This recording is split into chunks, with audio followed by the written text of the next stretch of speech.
नमस्कार. महाराष्ट्रातील सर्व शिक्षक पात्रता परीक्षा देणाऱ्या भावी शिक्षकांनो आणि जिल्हा परिषद शिक्षक, सर्व माध्यमिक, प्राथमिक आणि पदोन्नती घेण्यासाठी तयारी करणारे सर्व माझे बांधव, मी आज आपल्या समोर ए प्लस गुरु या ऑनलाईन प्लॅटफॉर्मच्या माध्यमातून तुमच्या समोर घेऊन येत आहे इंग्रजी मधला अवघड वाटणारा, जो टीईटी मधला अवघड वाटणारा विषय, तो म्हणजे कोणता तर इंग्रजी. आणि या विषयाचे जे प्रश्न आहेत, या मागील परीक्षेमध्ये जे काही प्रश्न आले त्या कशा पद्धतीने आपण त्याचं सोल्युशन करायला हवं आणि ते कशा पद्धतीने सोडवायला हवे हे आपण सविस्तर पाहणार आहोत. तर विद्यार्थी मित्रांनो, शिक्षक पात्रता परीक्षा पेपर 1 आणि पेपर 2 मध्ये इंग्रजी विषयाचे एकूण 30 प्रश्न असतात आणि ते 30 प्रश्न वेगवेगळ्या ग्रामरच्या टॉपिकवर, वेगवेगळ्या पॅसेजवर आणि सिनोनेम्स, अँटोनेम्स, जेंडर, नंबर, म्हणजे काही टॉपिक आहेत इंग्रजी व्याकरणाचे, त्यावर आधारित असतात. तर असेच काही प्रश्न मी आपल्या समोर घेऊन आलेलो आहे. तर पहिला प्रश्न या समोर तुम्हाला दिसतोय. यामध्ये काय सांगितलेलं आहे पहा, आयडेंटिफाय द मिसमॅच्ड पेअर. अशी जोडी ओळखायची की जी बरोबर नाही. मिसमॅच म्हणजे चुकीची. आता यामध्ये पहिलं आपण हा प्रश्न पूर्ण वाचल्यानंतर, कधीही पेपरमध्ये प्रश्न सोडवताना आपल्याला ह्या जे पेअर आहेत, या सर्व शब्दांचे अर्थ मराठीमध्ये माहिती असणं गरजेचं आहे. आणि ते माहिती असले तरच आपल्याला ते लक्षात येणार की हे काय दिलेलं आहे. तर इथं दिलेलं आहे leopard, leopardess, lion, lioness, fox, vixen, chicken, cock. हे जे जोड्या आहेत, बहुतांश जोड्या आपल्याला ह्या दिसतात की त्यामध्ये एक मेल आहे आणि एक फिमेल आहे. परंतु leopard, leopardess, lion, lioness, fox, विक्झन ह्या झाल्या, यांच्या जी पेअर आहेत ह्या जोड्या झाल्या मेल आणि फिमेलच्या. पण इथं जी जोडी दिली आहे, इथं जोडी काय दिली आहे पहा, ही जोडी दिलेली आहे, ही जोडी आहे चिकन आणि कॉक. आता हेनच्या पिल्लाला आपण काय म्हणत असतो, हेनच्या पिल्लाला आपण म्हणत असतो चिकन, आणि कॉक हा काय आहे, मेल आहे. मग मिसमॅच कोणती, तर ही त्यामध्ये असणारी जोडी काय आहे, मिसमॅच आहे. सोडवताना कधी लक्षात घ्यायचं, प्रश्न वाचल्यानंतर अगोदर ऑप्शन आपण पूर्ण वाचले की त्यामधले चुकीच्या गोष्टी बाजूला काढले की आपल्याला त्यामधून बरोबर निघतो. अगोदरच्या प्रश्नामध्ये आपण जसं काढलं की त्यामध्ये डायरेक्ट आपण बरोबर बाजूला काढले, म्हणजे जास्त चुकीची काढायची होती आपल्याला, म्हणून आपण अगोदर बरोबर जे आहेत ते बाजूला काढले. तर यामध्ये पहा, हा डिग्रीचा क्वेश्चन आहे. तर डिग्रीच्या क्वेश्चन साठी आपल्याला काही कन्सेप्ट माहिती असाव्या लागतात, जसे की पॉझिटिव्ह डिग्री, कंपॅरेटिव्ह डिग्री आणि सुपरलेटिव्ह डिग्री. त्यामध्ये कोणते घटक असतात आणि त्यामध्ये काय असतं. तर तुम्हाला सांगायचं झालं तर हे डायरेक्ट आपल्याला विचारले कंपॅरेटिव्ह डिग्री. मी थोडक्यात तुम्हाला माहिती देतो की कंपॅरेटिव्ह डिग्री, त्याच्या अगोदर पॉझिटिव्ह डिग्री असते, पॉझिटिव्ह डिग्री नंतर सुपरलेटिव्ह डिग्री असते. तर कंपॅरेटिव्ह डिग्रीचं तुम्हाला एक माहिती देतो. त्यामध्ये एक पहिलं वाक्य असतं, त्याचा टाईप नंबर 1 आहे, ज्यामध्ये फक्त ध्यान येतं, ज्यामध्ये पॉझिटिव्ह डिग्रीचं रूपांतर कंपॅरेटिव्ह मध्ये आणि कंपॅरेटिव्हचं रूपांतर पॉझिटिव्ह डिग्रीमध्ये केलं जातं. दुसरा टाईप आहे ज्यामध्ये ध्यान पण येतं आणि नंतर एनी ऑदर येतं. दुसरा टाईप आहे कशाचा, कंपॅरेटिव्ह डिग्रीचा. आणि तिसरा जो टाईप आहे त्यामध्ये ध्यान येतं आणि मोस्ट किंवा मेनी ऑदर आपल्याला वापरावं लागतं. आता वाक्यामध्ये हे कधी येतात ह्या गोष्टी आपल्याला लक्षात घेणं गरजेचं आहे. आता एक पहा, इथं जर समजा दिलेलं वाक्य नो ऑदरचं वाक्य आहे, नो ऑदरचं दिलेलं वाक्य आहे पॉझिटिव्ह डिग्रीचं, त्यावेळेला आपल्याला त्याचं रूपांतर करताना या मध्ये किंवा वरच्या पहिल्या टाईप मध्ये करावं लागतं. ज्यावेळेस दिलेलं वाक्य असतं वन ऑफ दचं वाक्य असेल एखादं दिलेलं, किंवा दिलेलं वाक्य व्हेरी फ्यूनं सुरुवात केलेली असेल, व्हेरी फ्यूनं सुरुवात केलेली असेल, मग अशा वेळेस आपल्याला त्या वाक्यामध्ये काय आलं पाहिजे, एक तर मेनी ऑदर आलं पाहिजे, नाही तर मोस्ट ऑदर आलं पाहिजे. तर ही कन्फ्युजन बऱ्याच जणांचं होतं की मोस्ट ऑदर कधी आणि मेनी ऑदर कधी. मोजण्यासारखं असेल तर तेव्हा मेनी ऑदर घ्यायचं आणि जे मोजता येणार नाही त्यासाठी मोस्ट ऑदर घ्यायचं. पण हे कधी घ्यायचं, ज्या वेळेस व्हेरी फ्यू किंवा वन ऑफ द वाक्यामध्ये दिलेलं असेल आणि त्याचं आपल्याला कंपॅरेटिव्ह डिग्री करायची असेल. आता यामध्ये जे काही प्रश्न आहे आपला, हा प्रश्न आहे, no other island in the world is as large as. आता सुरुवात कशाने झाली, नो अदरने झाली. मग यामध्ये आपल्याला नो अदरने झाली तर आपल्याला या मध्ये काय पाहिजे, फक्त ध्यान आलं पाहिजे. एनी अदर आपल्याला घ्यायचंय का, नो अदर आयलँड दिलंय in the world as large as Australia. आता यामध्ये आयर्लंड आणि ऑस्ट्रेलिया यांचं कंपॅरिझन केलेलं आहे. मग आपल्याला हे कशात करायला सांगितलंय? कंपॅरेटिव्ह मध्ये. दिलेलं काय आहे? दिलेलं वाक्य आहे पॉझिटिव्ह डिग्रीचं. मग आपल्याला यामध्ये एकतर लार्जर दॅन एनी अदर आलं पाहिजे. मोस्ट अदरचा काही संबंध नाही, म्हणून हे आपण काय करणार? इथं कट करणार. हे सुद्धा आपलं इथं निघून जाणार. का? इथं द आलेलं आहे. तर अजून कोणतं यामध्ये निघून जाणार आहे वाक्य? हे पण निघून जाणार आहे. का? यामध्ये सुपरलेटिव्ह फॉर्मचं वाक्य शब्द आलेला आहे. हा सुपरलेटिव्ह फॉर्मचा शब्द आहे. इथं मोस्ट ऑदर वापरलं. इथं दॅन, इथं Australia is larger than most other. हे मोस्ट ऑदर आपण इथं वापरतच नाही. का? या वाक्यामध्ये आपल्याला काय यायला हवं होतं? या नो ऑदरच्या ऐवजी जर व्हेरी फ्यू वाक्यात आलं असतं तर आपण निश्चितच काय केलं असतं? मोस्ट ऑदर त्यामध्ये कन्सिडर केलं असतं. मग आता पहा, Australia is larger than any other island in the world. मग हे आपलं ऑप्शन काय आहे? बरोबर आहे. आपण चुकीचे जे काही ऑप्शन आहेत दिलेले ते बाजूला केले. हा प्रश्न आता या वर्षी झालेल्या 2025-26 मध्ये झालेल्या शिक्षक पात्रता परीक्षा पेपर 2, पेपर 1 यामध्ये आलेले हे प्रश्न आहेत. तर हे सोडवताना या पद्धतीने आपण यानंतरचा दुसरा प्रश्न पाहू. पहा, आता हा एक प्रश्न आहे, choose the correct indirect speech of the given sentence.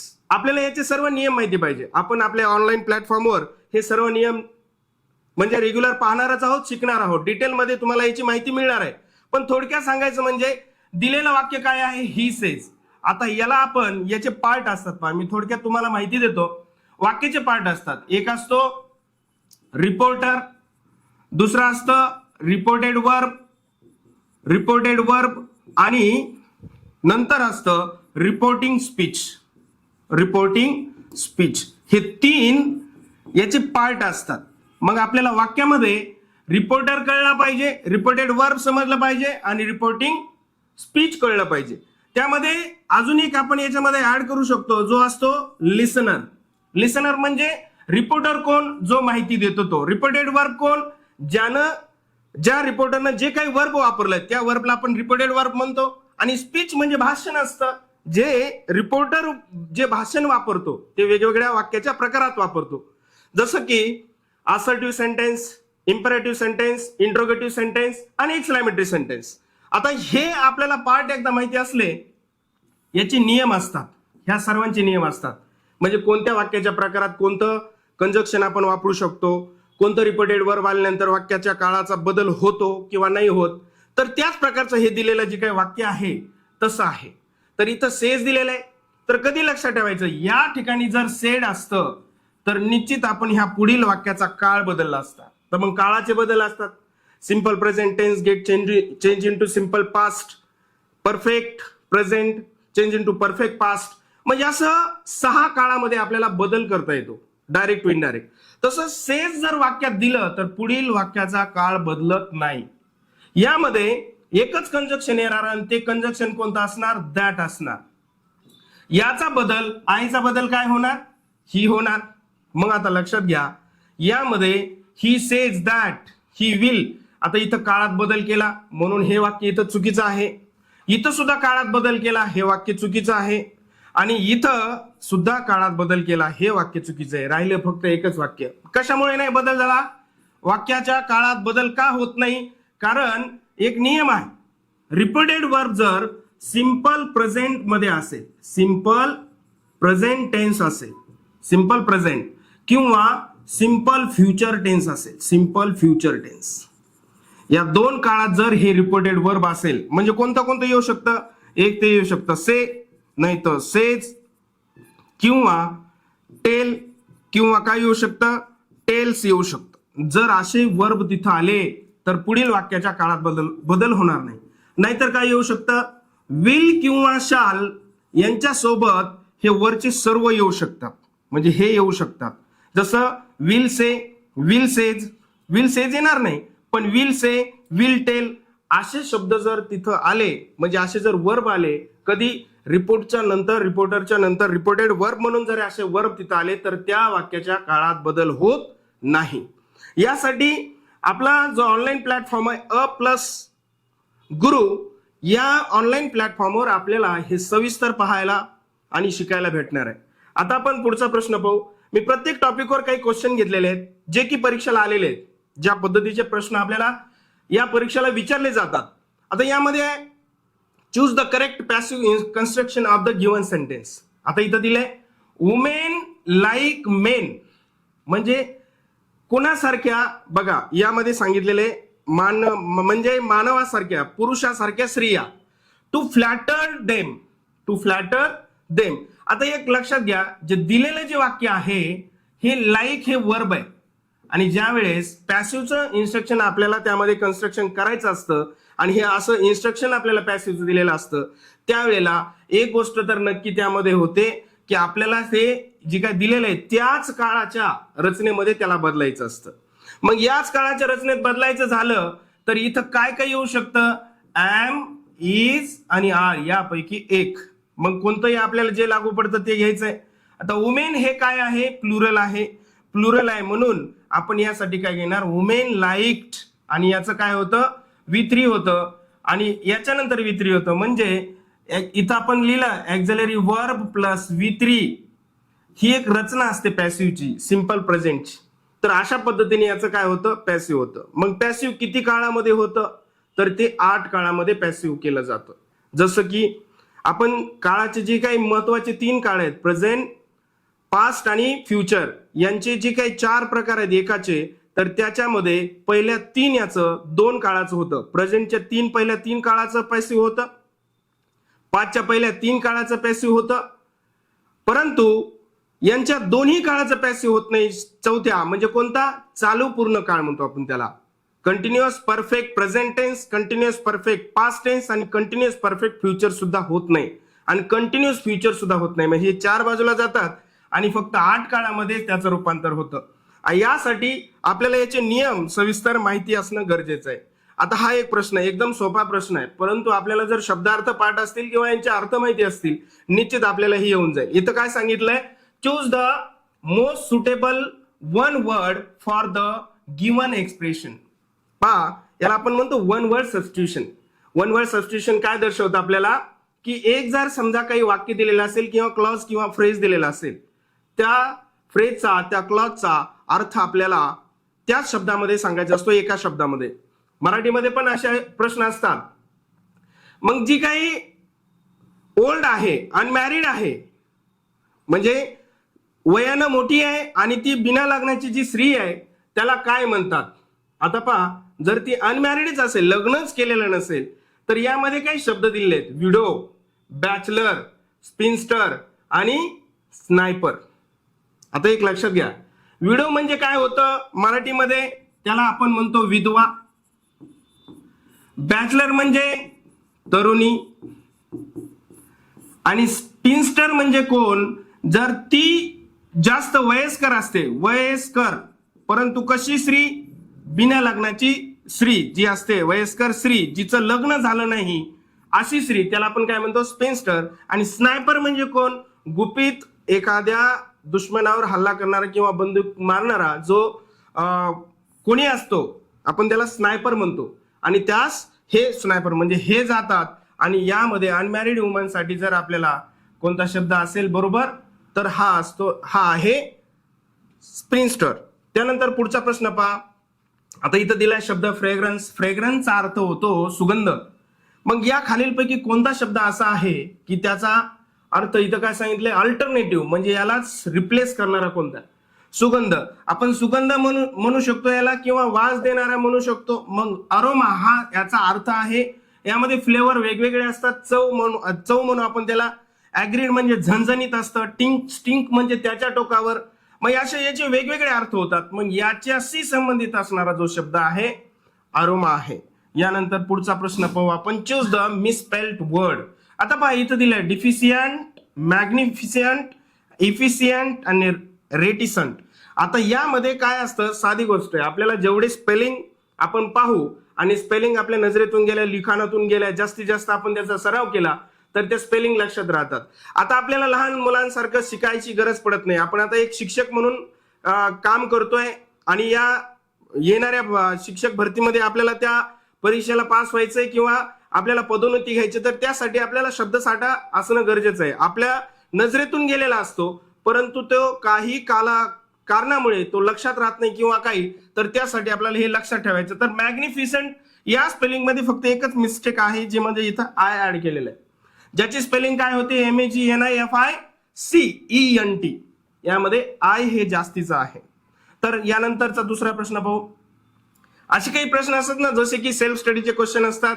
Gender, number, gender म्हणजे लिंग, नंबर म्हणजे वचन, असे जे काही प्रश्न असतात, हे प्रश्नांसाठी आपल्याला सेल्फ स्टडी जास्त गरजेचे असते आणि जास्तीत जास्त प्रश्न सोडवावे लागतात. आता यामध्ये पण काय सांगितलं की पॅसिव्ह कन्स्ट्रक्शन ओळखायचं या वाक्याचं. आता हे वाक्य आपण अगोदरच पाहिलेलं आहे, तर आपण दुसरं वाक्य पाहू. पण इथं काय सांगितलं, identify which part of the sentence has an error. आता या वाक्यामध्ये कोणत्या पार्टमध्ये इरर आहे बघा. इथं सांगितलंय for heaven sec, for heaven सेक, इथं पॉझिटिव्ह केस बरोबर वापरली. Do me a favour and, हे वाक्य बरोबर आहे. डू नॉट आस्क मी, इथं सुद्धा बरोबर आहे. सहाय्यकारी क्रियापदानंतर नॉट आलेलं आहे, ते बरोबर आहे. पण यामध्ये हा जो क्वेश्चन आहे, यामध्ये थोडंसं गलती केली आहे. काय, ज्यावेळेस वायने क्वेश्चन विचारलेला असतो त्यावेळेस आपण याच्या सोबत प्रोनाउन घेत असतो, वाय सोबत. म्हणजे प्रत्येक क्वेश्चन मध्ये तसं होत नाही, परंतु कधी कधी आपल्याला तिथं ऍडजेक्टिव्ह सुद्धा घ्यावं लागतं. मग ते यामध्ये चूक वाटते. मग याचं करेक्शन कसं आहे, वाय आय एम. कारण का, हे नॉट कधीही कोणासोबत येत असतं, सहाय्यकारी क्रियापदासोबत. Why I am not coming, हा इथं काय होणार, क्वेश्चन होणार, आणि यामध्ये हे वाक्य बरोबर येणार. आता जर हे वाक्यात असेल, जर हे पूर्ण वाक्यात असेल आणि ते वाक्यामध्ये वायने जर याला कनेक्टिव्ह म्हणून कार्य केलेलं असेल, तर त्यावेळेस तो क्वेश्चन राहत नाही, तो काय बनतो, वाक्य बनतं. आणि ते कोणतं वाक्य बनतं, तर ते बनतं कॉम्प्लेक्स सेंटेन्स. मग त्यासाठी आपल्याला याला करायचं असतं वाक्य. मग इथं हा क्वेश्चन राहणार नाही, तो काय होऊन जाणार, ते होणार स्टेटमेंट. त्यासाठी यामध्ये काय आहे, त्यामध्ये चूक आहे, इरर आहे. आता त्यानंतरचा पुढचा प्रश्न आपण पाहू. यामध्ये पहा, choose the correct option of the transform the sentence into passive voice. Her angry question still shakes me. आता बघा, हा वाक्याचा कर्ता आहे, यामध्ये वाक्याचा कर्ता दिलेला आहे.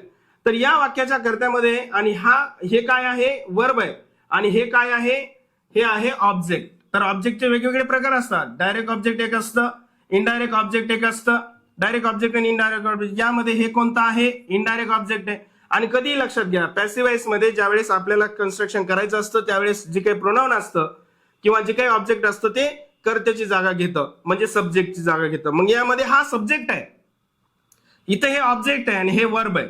मग दिलेली रचना कोणत्या काळाची आहे हे आपल्याला कळणं गरजेचं आहे. मग दिलेली रचना आहे subject plus V1 plus object, म्हणजे सिंपल प्रेझेंट टेन्स. मग सिंपल प्रेझेंटचा पॅसिव्हची रचना काय, object plus am oblique is oblique are plus V3 plus by plus objective case of subject. ही रचना कशाची आहे, सिंपल प्रेझेंटच्या पॅसिव्हची रचना आहे. मग ही अशी रचना कोणत्या वाक्यामध्ये दिसते, तेच वाक्य आपल्याला काय करावं लागेल, यामधून चूज करावं लागेल, बरोबर करावं लागेल. मग आता ऑब्जेक्ट काय आला, मीचं काय केलं, आय. आता पहा इथं, मग आय कोणत्या वाक्यात आय आलं, सगळ्याच वाक्यात आलं. त्यानंतर ऍम इज आर पैकी आलेलं वाक्य कोणतं आहे, तर ऍम इज आर पैकी आलेलं फक्त एकच वाक्य येते, म्हणजे सी. बघा, I am still shaken, I am still shaken, I am still shaken by, बघा, बाय हर अँग्री क्वेश्चन.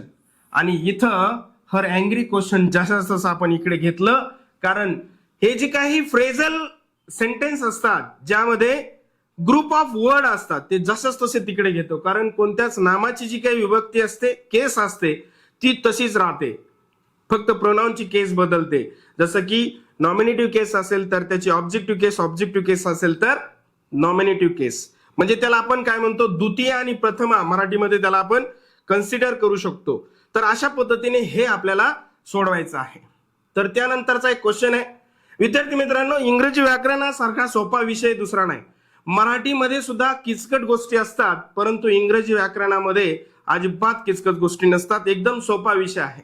त्यासाठी आपला ऑनलाईन प्लॅटफॉर्म आहे, आणि तुम्हाला विविध यामध्ये जे क्वेश्चन पुरवणार आहे ते मागच्या परीक्षेला आलेले आहेत, जेणेकरून ते आपले 30 प्रश्न 30 पैकी 30 बरोबर यावेत, हाच या मागचा उद्देश आहे. आणि हा एक क्वेश्चन आहे, यामध्ये सांगितलं transform the sentence into active voice. दिलेलं वाक्य हे पॅसिव्हचं आहे. आता ही कोणता काळ आहे हे ओळखायचं आपल्याला. कधी कधी आपल्याला पॅसिव्हचं रचना दिली जाते, पॅसिव्हच्या रचनेमध्ये आपल्याला काळ विचारला जातो. मग त्यावेळेस काय घाबरायची गरज नाही. त्यामध्ये जरी V3 दिलेलं असलं तरी इथं एक लक्षात ठेवायचं वॉज दिलेलं आहे इथं, आणि वॉज नंतर V3 आलेलं आहे, सिंपल पास्ट टेन्स आहे. मग सिंपल पास्ट टेन्सची मूळची रचना काय आहे, तर subject plus V2 plus O अशी रचना कोणत्या वाक्यात दिसते. कारण पहा, माय क्वेश्चन हा जो आहे ना करता आला पाहिजे. मग माय क्वेश्चन नंतर याचं V3 पाहिजे आणि डायरेक्ट शेवटी मीना हे नाव आलं पाहिजे. म्हणजे काय पाहिजे आन्सर, माय क्वेश्चन सरप्राइज्ड मीना असं पाहिजे. बाय वगैरे काही लागणार नाही, कारण आपण शोधतोय ऍक्टिव्ह व्हॉइस. बघा, हे ऍक्टिव्ह व्हॉइसची रचना आहे किंवा हे ऍक्टिव्ह व्हॉइसचं वाक्य आहे. दिलेलं आपल्याला पॅसिव्ह आहे आणि आपण काय काढलेलं आहे, आता ऍक्टिव्ह व्हॉइस काढले. आता पहा, त्यानंतर एक पहा क्वेश्चन आहे, Mary Kom said I am sure many more boxers will get needles for us. आता पहा, इथं इनडायरेक्टचं रूपांतर करायचं, डायरेक्टचं वाक्य दिलेलं आहे. तर यामध्ये सगळ्यात महत्वाची गोष्ट, या अगोदर एक मी वाक्य तुम्हाला सांगितलं, हे मागच्या परीक्षेला आलेले काही प्रश्न आहेत जे आपल्याला शालेय जीवनामधील 5वी पासून 10वी पर्यंतचे जे काही सिलेबस मधले क्वेश्चन असतात, इंग्लिशचे म्हणा इतर विषयाचे म्हणा, ते त्यामधलेच वाक्य आपल्याला जास्तीत जास्त परीक्षेला विचारले जातात. मग यामध्ये साधी गोष्ट आहे, सेड आलं तर हे पुढचं स्टेटमेंट आहे, तर मग सेडला सेडच राहणार. यामध्ये एक दॅट येणार आणि हा जो काळ आहे हा कोणता काळ आहे, तर तो काळ आपल्याला लक्षात आहे ना, चेंजेस ऑफ टेन्स आपल्याला म्हणतो आपण. जसं की आता हा दिलेला आहे सिंपल प्रेझेंट टेन्स, कारण का त्यामध्ये जे काही ऍम आहे त्यांनीच कार्य केलंय मेन वर्बचं. म्हणून आता याचं रूपांतर कशात करायचं, तर सिंपल प्रेझेंटचं रूपांतर सिंपल पास्ट मध्ये करायचंय, बस, बाकी काही नाही. मग सिंपल पास्टचं वाक्य शोधण्यासाठी किंवा सरळ सरळ आपल्याला नियम दिलेले असतात, त्या नियमामध्ये सांगितलेलं असतं चेंजेस ऑफ एक्झिलरीज. मग ऍमचं रूपांतर इनडायरेक्ट मध्ये होताना वॉज होतं. मग तसं इथं ऍमचं रूपांतर ऑज कुठं कुठं झालेलं आहे, दॅट येऊन ऑज कुठं कुठं झालंय. आणि या आईचं रूपांतर, आई हे वाक्य कोणी बोललेलं आहे, मेरी कॉम. मेरी कॉम कोण आहे, फिमेल आहे. मग फिमेल साठी येणारं जे काही प्रोनाउन आहे ते काय असेल, शी. मग शी नंतर वॉज कुठं आहे, दॅट नंतर असं वाक्य पाहायचं आपल्याला तिथं. म्हणजे काय होईल, Mary Kom said that she was. बघा कुठे, Mary Kom said that she was sure many more boxers with would. आता इथं पहा, विलचं रूपांतर वुड केलेलं आहे, म्हणजे सहकारी क्रियापदाचं बदलायचंय, गेट निडल्स फॉर देम. आता बाकीचे वाक्य काय येणार नाही त्याचं कारण सांगतो, याच्यात बदल केला नाही म्हणून हे गेलं. यामध्ये इथं विलला विलच ठेवलं म्हणून हे गेलं, काळात बदल नाही केला. त्याच्यानंतर यामध्ये अजून काय आलंय का, यामध्ये पहा, Mary Kom said that she is, इथं सुद्धा काळात बदल केलेला नाही म्हणून हे वाक्य गेलं. आपण चुकीच्या वाक्य बाजूला काढली की आपलं बरोबर वाक्य समोर येतं. आता हे मी का सांगू शकतो, कारण याचे सर्व नियम आम्हाला माहिती असतात. तसंच तुमचे सुद्धा हे नियम माहिती करून घेण्यासाठी तुम्हाला आपला जो ऑनलाईन प्लॅटफॉर्म आहे प्लस गुरु, आणि हा नंबर आहे, तर यावर तुम्ही कॉन्टॅक्ट करून निश्चित आपली जी काय प्लस गुरु नावाची बॅच आहे ती तुम्ही घ्याल ही अपेक्षा. आणि आजच्या पुरतं एवढंच झालं. मी पुन्हा आपल्यासाठी घेऊन येत आहे ही सिरीज, जी काही स्पेशल टॉपिक वाईज असेल. तोपर्यंत नमस्कार, धन्यवाद.